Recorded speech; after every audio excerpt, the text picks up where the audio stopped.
Assalamualaikum warahmatullahi wabarakatuh.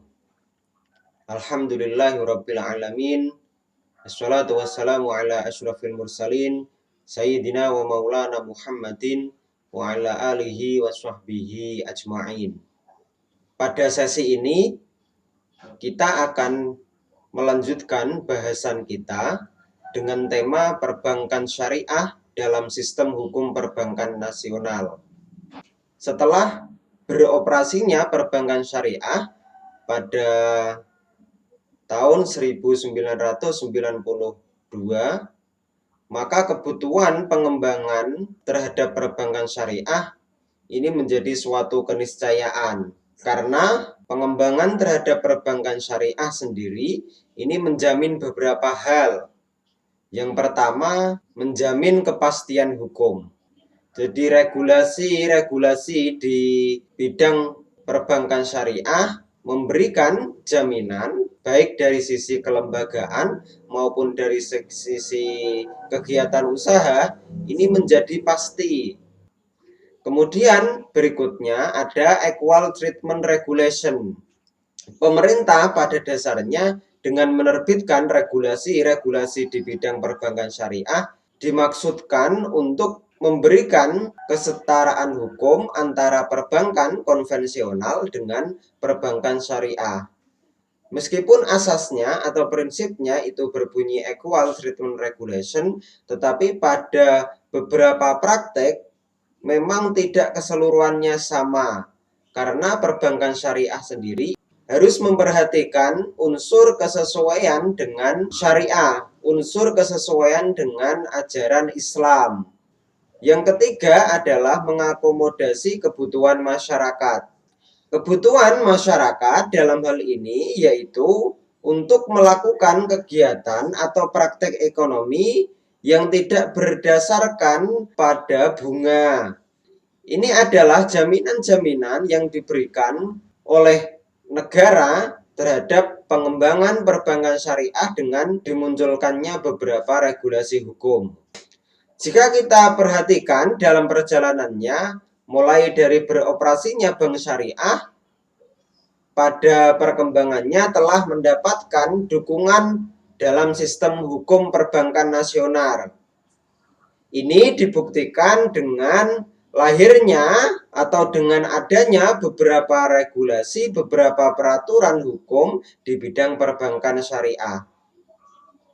Bukti dukungan pemerintah terhadap pengembangan perbankan syariah dapat kita saksikan dalam regulasi-regulasi hukum yang mengatur tentang perbankan syariah, mulai dari adanya Lokakarya MUI untuk mendirikan bank syariah pada tahun 1990 sampai dengan Undang-Undang Nomor 21 Tahun 2008 tentang perbankan syariah.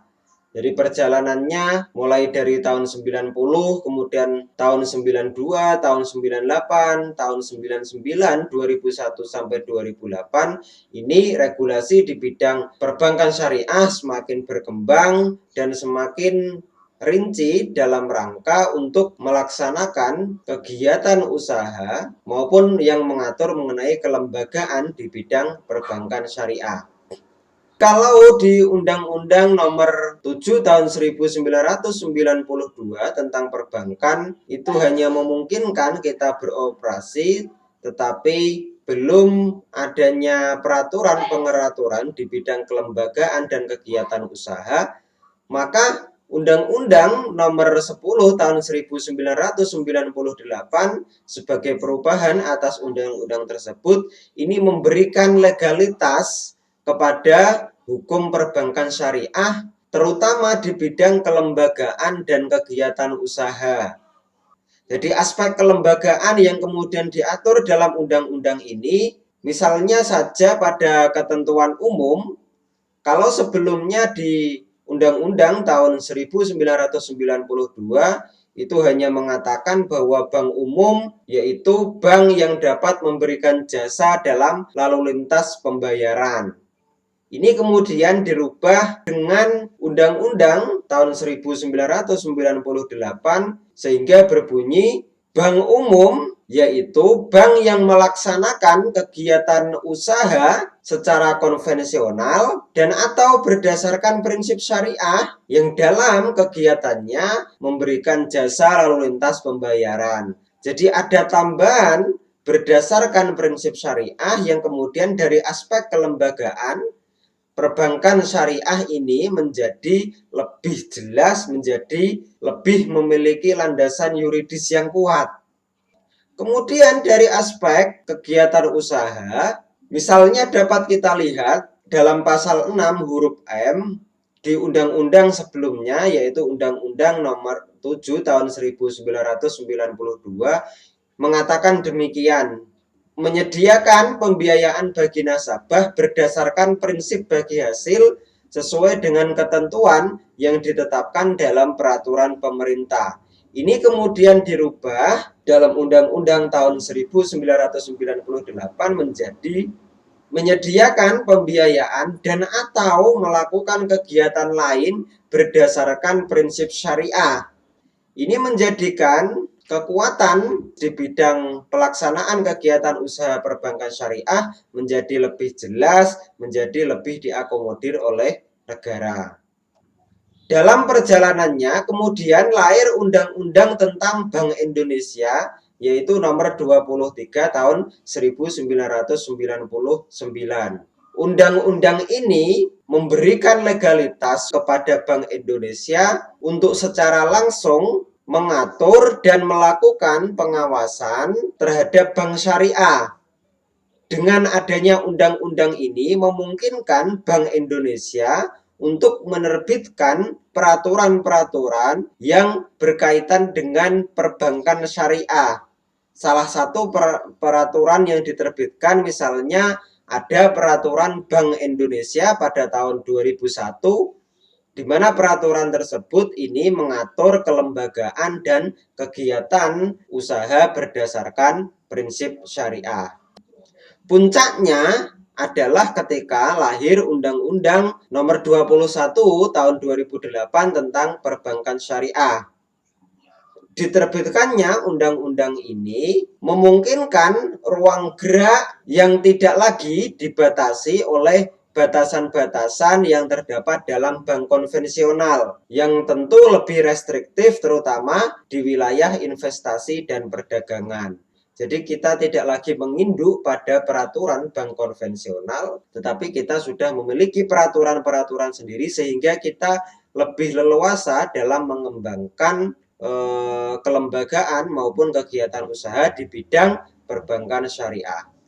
Di samping memungkinkan kita untuk tidak lagi dibatasi dengan konsep-konsep yang terdapat dalam perbankan konvensional, juga secara langsung menjawab persoalan terkait dengan kewenangan dan koordinasi antar lembaga untuk tercipta situasi kondusif bagi perkembangan perbankan syariah.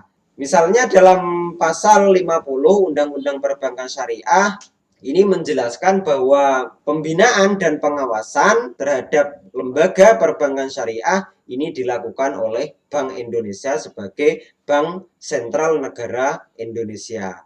Berbeda jika misalnya alur koordinasinya tidak jelas, alur pengawasannya tidak jelas, alur pembinaannya tidak jelas, maka yang ada akan menjadi terhambat, akan ada benturan-benturan, ada konflik-konflik yang akan muncul dalam perkembangan perbankan syariah. Sebelum diterbitkan undang-undang tentang perbankan syariah, jadi ada perkembangan yang menarik yaitu perubahan undang-undang tentang peradilan agama.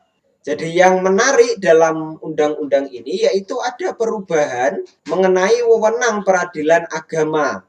Kalau sebelumnya persoalan ekonomi syariah ini tidak menjadi kewenangan dari peradilan agama, maka di perubahan undang-undang ini persoalan-persoalan sengketa-sengketa di bidang ekonomi syariah ini kemudian menjadi wewenang dari peradilan agama.